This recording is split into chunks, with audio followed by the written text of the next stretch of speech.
Hello, I'm going over phase 2 in my training plan / log. I'll mention phase 2 and these terms. We're going to start with escape conditioning. This is the first step where you will introduce the rules associated with discipline, using some form of an aversive to motivate the dog to not disobey a command.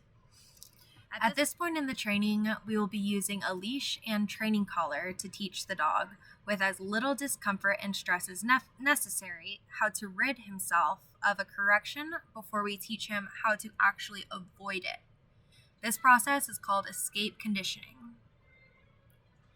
This step is extremely important because if the dog does not know exactly what is expected of him, once he does get corrected, he may panic and display side effects such as aggression, flight, or even learned helplessness.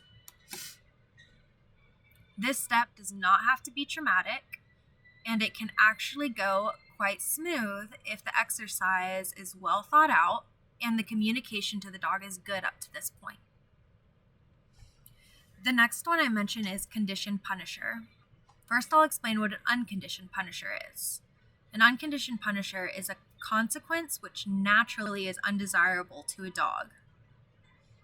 A conditioned punisher is a stimulus which starts off as neutral to a dog. After being paired with an unconditioned punisher, it will eventually elicit a similar reduction of behavior as the natural punisher it was paired with. When this occurs, that neutral stimulus has been conditioned to be closely associated with the natural punisher.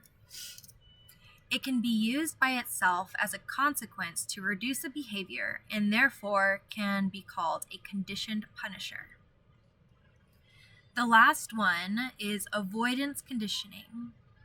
Avoidance conditioning is the process of teaching or conditioning a dog how to completely avoid the possibility of punishment. In order to do that, in order for them to avoid it successfully, we definitely need to do escape conditioning first.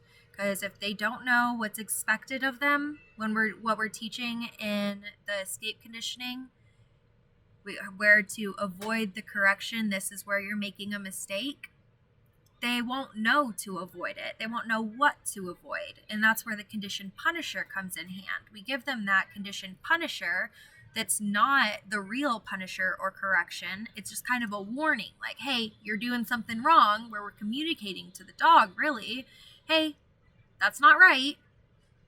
Not a punishment yet, but if you keep going in that direction, you're going to get a punishment. So the last one is avoidance conditioning. We need to do escape conditioning and the conditioned punisher before we do avoidance conditioning. All right, that is phase 2. Thank y'all.